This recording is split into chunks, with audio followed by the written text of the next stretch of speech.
Thank you, Madam Chair, and I want to thank you and Senator Collins for your bipartisan efforts to move the appropriations process forward. You both know better than anybody the devastating effects of continuing resolutions and government shutdowns. We wrapped up last year's defense budget just a few months ago. So some might wonder why we're already looking forward to next year. Well, I want to remind everybody that last year's budget got done 6 months late. As a result of that, our sailors, our soldiers, our airmen, our Marines, our Space Guardians, were fighting literally with one hand tied behind their back. How do we hold defense contractors accountable when we don't do our job? We have got to get our budgets done on time. The global security situation that we see today is as dangerous as it's ever been. I want to repeat that. The global security situation we see today is as dangerous as it's ever been. Proof points: just last week, Russian and Chinese bombers entered the Alaska air defense zone some 150 miles off the United States coast. It's the first time that Chinese bombers operated in that area, and they did it jointly with the Russians. This is alarming. In fact, Russia and China are collaborating across the globe, from space all the way down to Russia's unjust war in Ukraine. China also continues to conduct military drills around Taiwan and the furtherance of Xi's goal to forcefully invade that country. And China keeps escalating its aggressive behavior in the South China Sea, more recently threatening the Philippine government over its alliances with the United States. With Russia's support, North Korea continues to expand its nuclear program. Iran-backed Houthis continue to attack commercial ships in the Red Sea and our ships that protect Israel from Iranian missiles. Terrorist threats from ISIS and al-Qaeda are taking hold in Africa and elsewhere, and very recently Americans saw what happens when a software patch goes bad. 5 flights were grounded, computers didn't work, and I can assure you that Chinese, Russians, and Iranian cyber forces are capable of much worse against our critical military and civilian infrastructure. Look, I could go on, but the bottom line is this. There is no single budget line item that solves these problems. It's a combination of efforts that sets men and women who wear our nation's uniform up for success.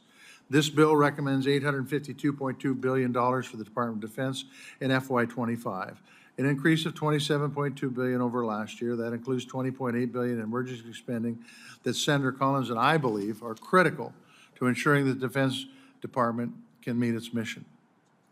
This bill provides funding for recruiting and training of our military officers so our troops can do their jobs. It gives them hard-earned pay raise, and it takes care of their families.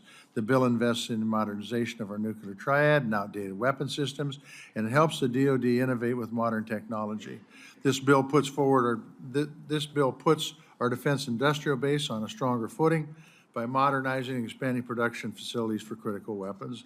It strengthens our deterrence against China, Russia, North Korea, and Iran. Simply put, if we fail to act, war is inevitable. This bill provides stability and predictability to the Department of Defense, our workforce, and those who would harm us. I want to thank Senator Collins. She has been great to work with. Her staff has even been better to work with in crafting this bipartisan bill. That's not a knock, that's a plus. And I would urge everybody's support. This is a difficult time in this world. Kennedy's right. We need to start looking at defense from a deterrence standpoint, and if we don't have the deterrence, we got big problems. Finally, I want to recognize the Defense Subcommittee staff who has worked tirelessly to put this bill together. Gabriela Armanda, Mike Clemente, Laura Forrest, Abby Grace, Katie Hagan, Bridget Kolish, Rob Leonard, Ryan Pettit, and Kate Coffer. They are the hardest working staff on the Hill, in my opinion, but I want to say a few words about Kate that goes off script a bit. Kate is going to retire at the end of the year. Kate has literally been my right-hand man on this committee, making sure that we're doing things and doing things right to meet the needs of the military and meet the national defense issues in this country. She's not only great at policy, but she can drink beer with the best of them. And I would just say to Kate, we wish you the best, and we're going to miss you. Thank you, Madam Chair.